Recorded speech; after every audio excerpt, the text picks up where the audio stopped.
So as we begin today, here is another example of what we say is a limiting reactant. So this is one that we just wrote up on the board, just throwing a couple numbers up there. And you have to have a chemical equation or reaction. So we'll get to that in just a moment. So after I read this, and then you may have to hit pause if you so choose, and you can go back in and work through this. So 12 grams of lithium is added to 28 grams of sulfuric acid in a single replacement reaction, which is the limiting reactant. Okay? So as we said, you have to come up with a chemical equation first. So we've got some lithium, and some of you had asked, well, what's H2SO, or what's sulfuric acid? It's H2SO4. So in a single replacement reaction, is any of those two subscripts going over to the right side for sure? Yeah. Which one? The SO4. The 4 in SO4? Yeah. Yes. What about the 2? Let's find out. In this case, I think it does. Okay?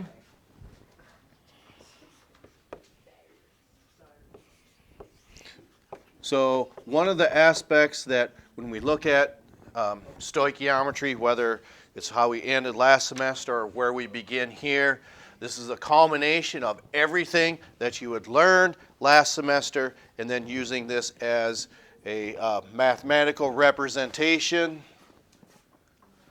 of new concepts. Okay, so you have your equation.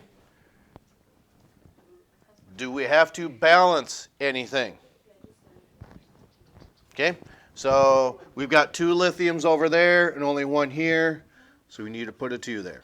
Okay, then it looks like everything else is balanced. Okay, so as we proceed, what we discussed yesterday, is there one example or one way of working through this that you prefer over the other? Battleship? Okay. Now, and I think is just fine too, but one of the things that will happen is what happens if it asks you perhaps a % yield or how much of the product is made. You'd be just a little bit ahead if you did that, but it doesn't invalidate the reason that you can do how we learned yesterday. It's just maybe a little more time consuming. Okay.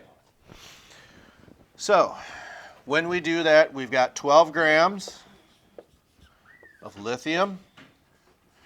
So, we're going to change that to, notice in yesterday's examples, we didn't start in grams. We started rather in moles. So here, it's just one step before that where we actually need to convert it to moles. We're still doing the same process.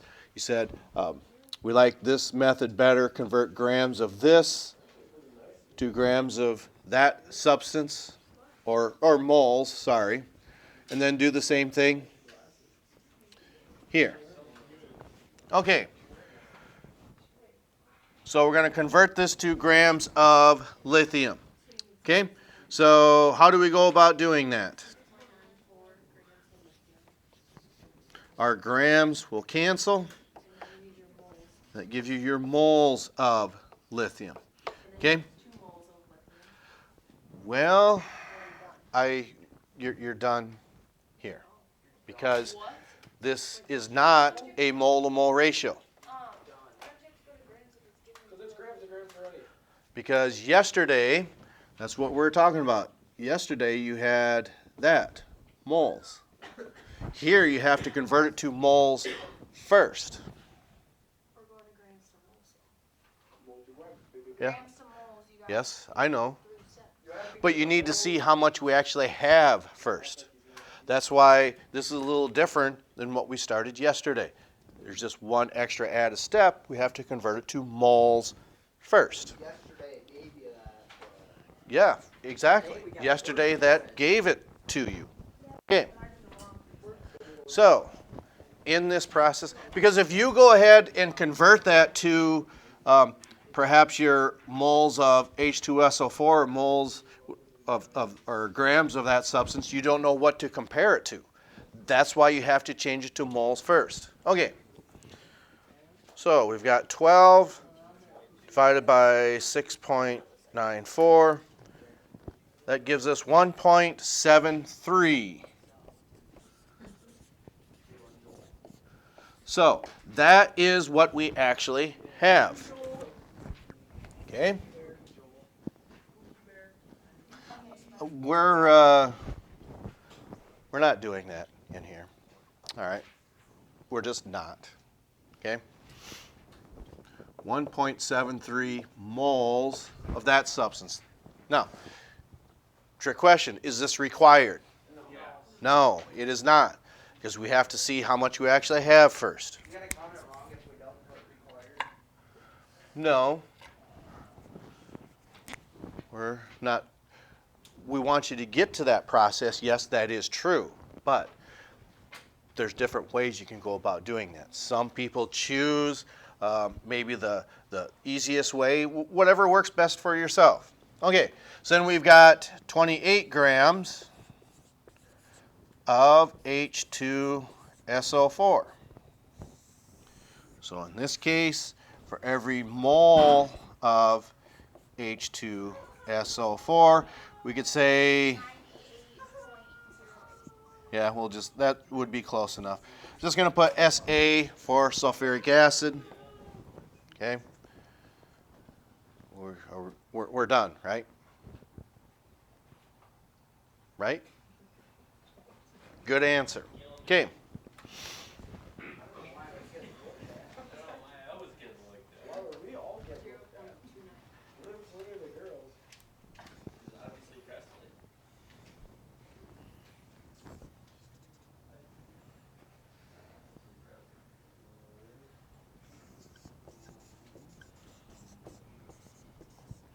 Okay, now we're into more familiar territory. Now what is your next step? Okay, but precisely how? Now you can do this. Okay? So in this case, okay, for every mole, we'll come back in just a moment. Because now you have a mole ratio. And why is that significant? Now you have to use your coefficient. And that's where that 2 comes in. So 1.73.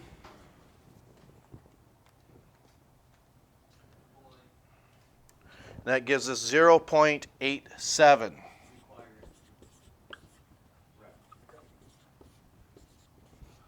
REQ. Okay. It's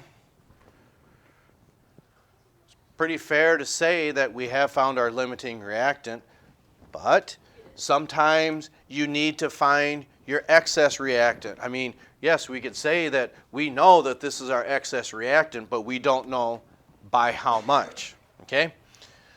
So making that determination, is anyone confused on how it is that we've determined your limiting reactant already? Okay, that's easy. I agree. You don't have enough. You have almost 30 cents of sulfuric acid. Okay, but how much do you need to spend? 87 cents. So you are quite a bit short of that. Okay, so sometimes you have to find out how much excess reactant there is. So we're going to go ahead and do that.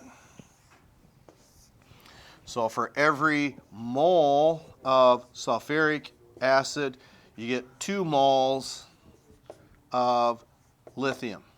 Okay? So then, of course, that's almost 0.6, probably what, 0.58?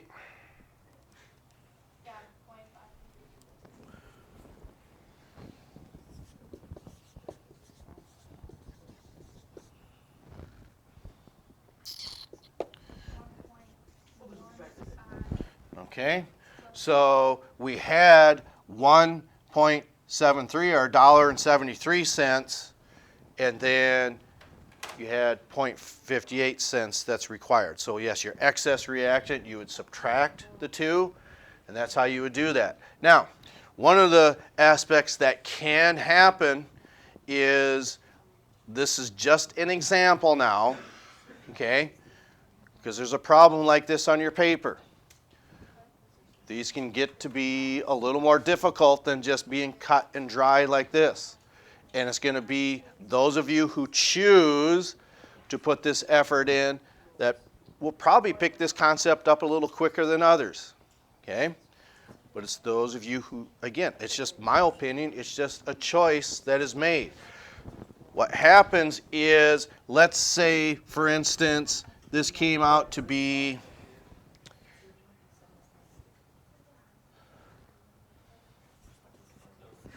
let's say, for instance, that came out to 1.81. And then when you look at these two numbers, you still don't have enough. But you can still determine your limiting reactant because of the discrepancies between the two. Here, we had, it was this subtraction. When you subtract 0.29 from 0.87, we get, okay, let's just go ahead and take a look. 0.87 minus 0.29, 0.58. I believe we just made a comment said we're not doing that today. Okay, then when we look at this discrepancy,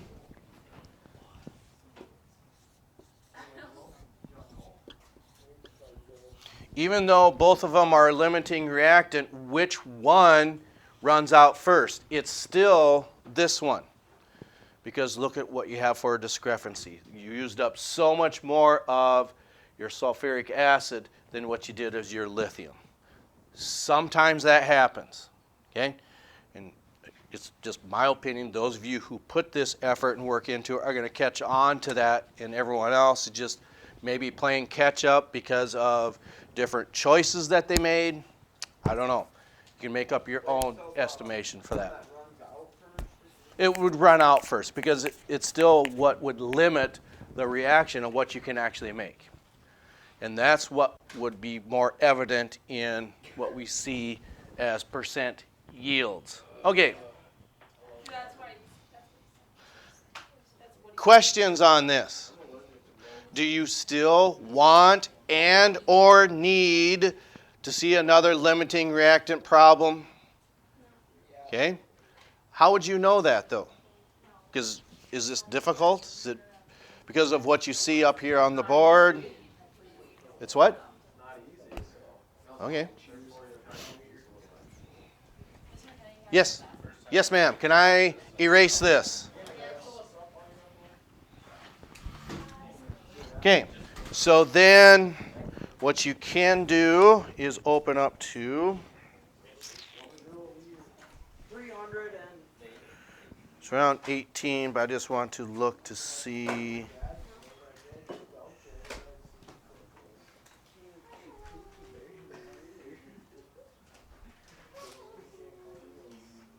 Page 318, number 2. It's a section review.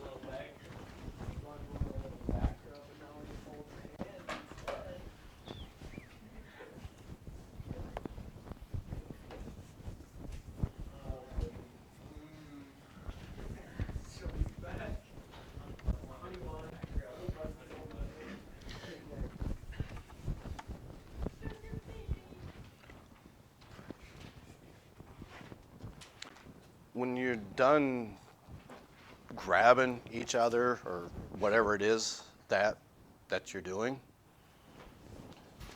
this must be, you say it's hard. Why don't you come up here and show us how to do this? You can't. I just don't feel confident in myself. Well, we hope we close that bridge or close that gap.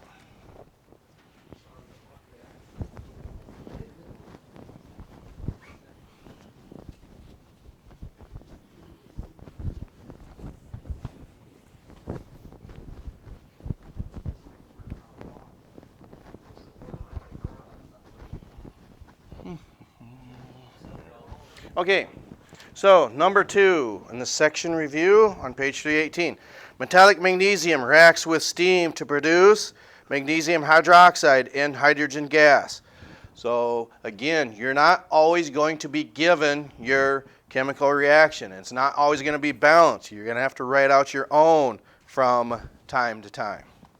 Okay, so let's start with our magnesium and our steam. Okay, so here is your magnesium plus your steam. So how many of you leave it like that? Do any of you rewrite this compound, this molecule? Well, we're going to address that in just a moment, because what does it say your products are?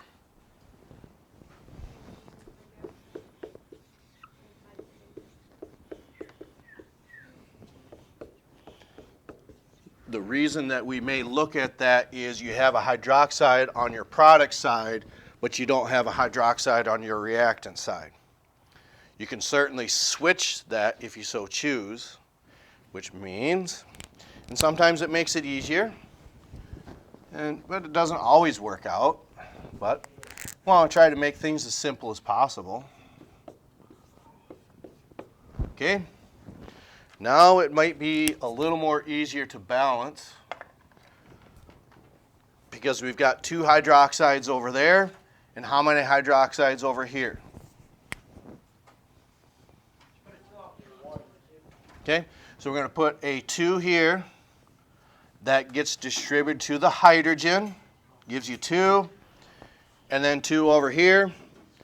Then for our hydroxides, 2 times 1 is 2, and then 2 times 1 is 2 here as well.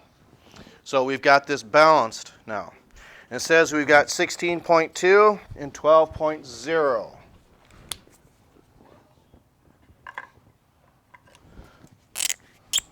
So 16.2 and 12.0. Okay, of course that's grams of each substance. So your first step, maybe work on this on your, I can tell you what the answer is. You can just illustrate what it is you come up with. And that is water is your limiting reactant. Okay. Go ahead and take a couple moments, and then we'll come back to this. So now, again, we put ourselves in familiar territory. Sometimes this happens as well. You've got 67 cents of each compound. Again, this is what you have. So what we're going to do is change that to see what is actually required. So then upon doing that, for every mole of magnesium, you have moles of water. We have mole-to-mole ratio, so we have to put a 2 here. So multiplying that by 2 is, I don't know, 1.3, 1.34. Okay?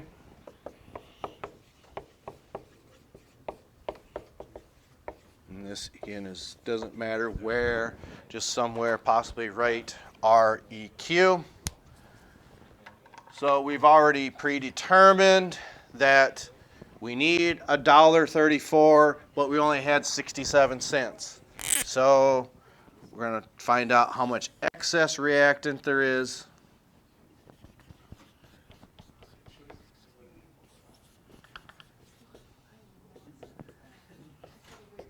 So then upon doing this, you just take 0.67. 0.335. Okay?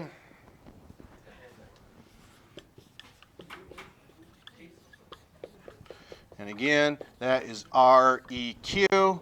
So moving forward, doing anything to this side of your reaction, you've got to do this and say that is your limiting reactant. You don't have enough. Because you could say you don't have enough, or that runs out first. Means same thing. Okay? So then I'm thinking there is, how many grams of each product are formed? So take your pick. Letter B was how much excess reactant there is. So we're not too concerned about that. So which would you prefer for grams of each product?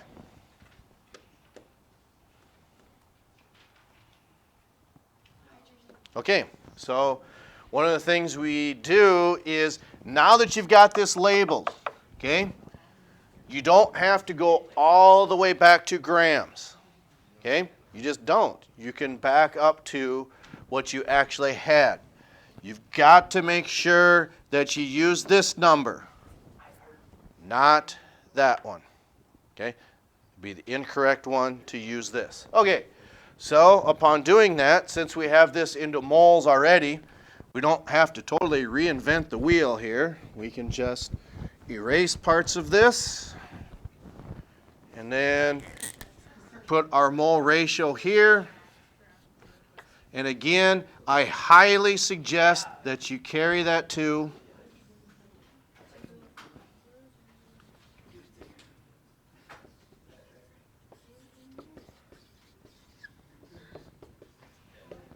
So then multiplying all that out, hopefully we get somewhere around 0.67, correct?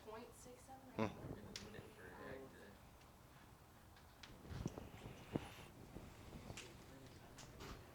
Well, these are pretty close to one another. Okay? And that's going to happen. That's how we learn. We make mistakes. We want you to learn from that. Okay.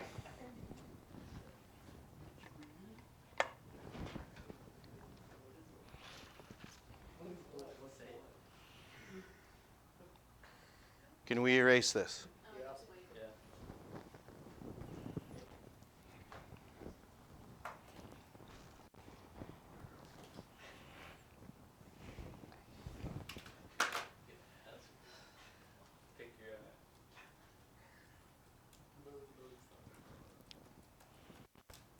You want me to tell you I don't get it, or you don't get it if you don't get it?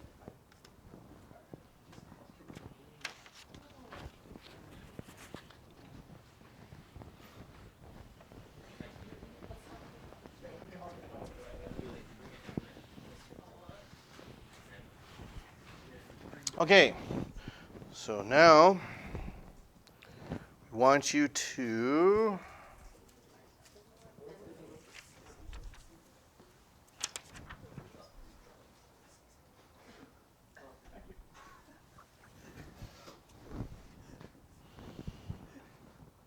okay, we'll let you take your pick. The sample problem usually lets you decipher that on your own, but if you want to do that on page 317 or a practice problem on page 318.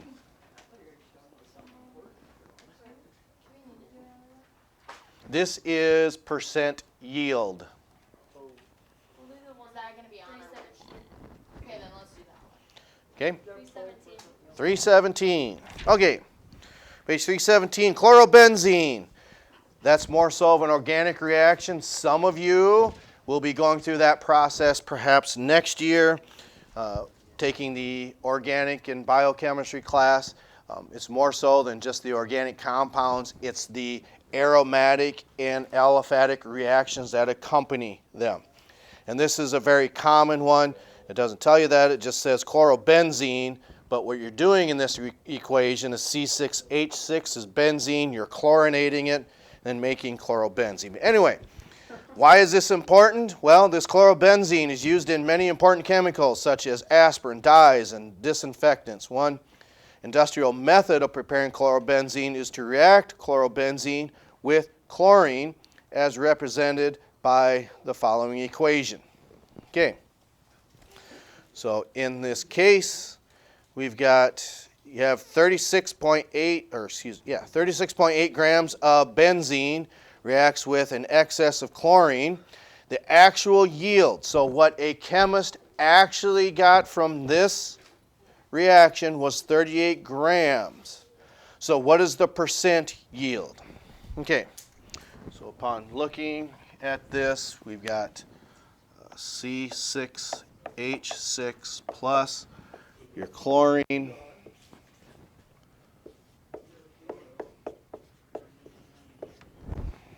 plus HCl. Okay?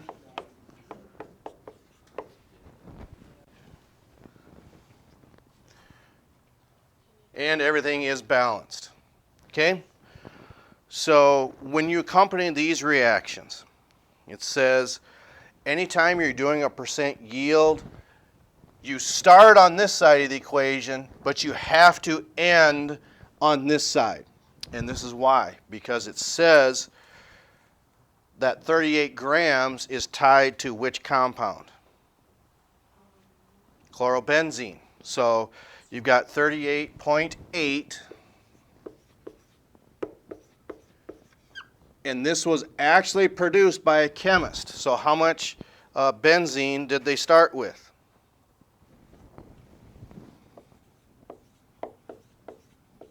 So what happens is, to do this, you have to find a theoretical yield. So your theoretical yield is calculated on pencil and paper. Okay? Because this is what it is that you're doing. Your percent yield equals your actual yield, which we already know, 38.8, divided by whatever our theoretical yields. We don't know what that is yet.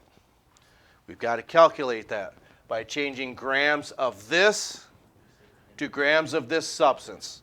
Not in the lab, but on pencil and paper. Those are two totally different concepts. Okay? So this is hopefully some familiar territory. We've got 36.8 grams of, we'll just put BZ here for benzene because we've labeled that already. Okay. So how do we cancel grams of benzene out in this step? And then that will give us a mole of benzene. Okay? 0.12. Okay? So we're still here. We're going to jump to this side of the equation. And how do we do that? You have to use your mole ratio, which means for every mole of benzene, you receive a mole of chlorobenzene. Because here's our chlorobenzene right here. In our mole ratio, do we need any coefficients here? No, because it's 1 to 1. Okay? Then on our final step, for every mole of chlorobenzene, you get grams of chlorobenzene, which means, of course, we've got 72.06, 0.05, and then 35.45. Okay?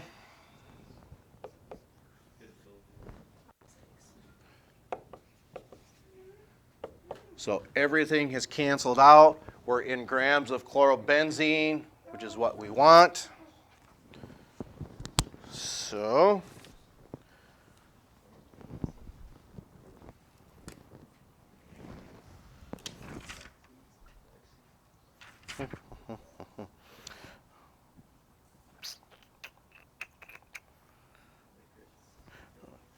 analyze, plan. Oh, it is over here. You get 73%? Okay, so what that means is on pencil and paper, when you calculate this out, you get somewhere around 53. Okay, so that is your theoretical yield. That's what it's telling you should get. But just remember, you're not always going to get 100% when you're working in the lab. So this is 53. Divide those two. That is your percent yield there, 74%. All right. I'd be led to believe that this is possibly a little easier than the limiting reactants because this is just more familiar. You're just putting a lot of concepts together with your limiting reactants. Questions on this? All right.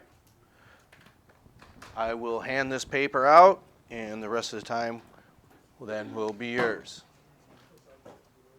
Okay, to answer your question, there are 10 questions on here. The front page is hopefully a little familiar territory. Numbers 1 and 2, you're just utilizing your algebraic skills with this formula here. And then you have some of your limiting reactants on there and some percent yields story problems as well. Remember, there is a way to get out of taking the semester exam. Hey, what's the... You can just drop the class. AY is actual yield. Okay? So therefore, no final, may drop the class. This stuff is important, so hopefully we can see the relevance in it. All right, we'll catch up to you next time.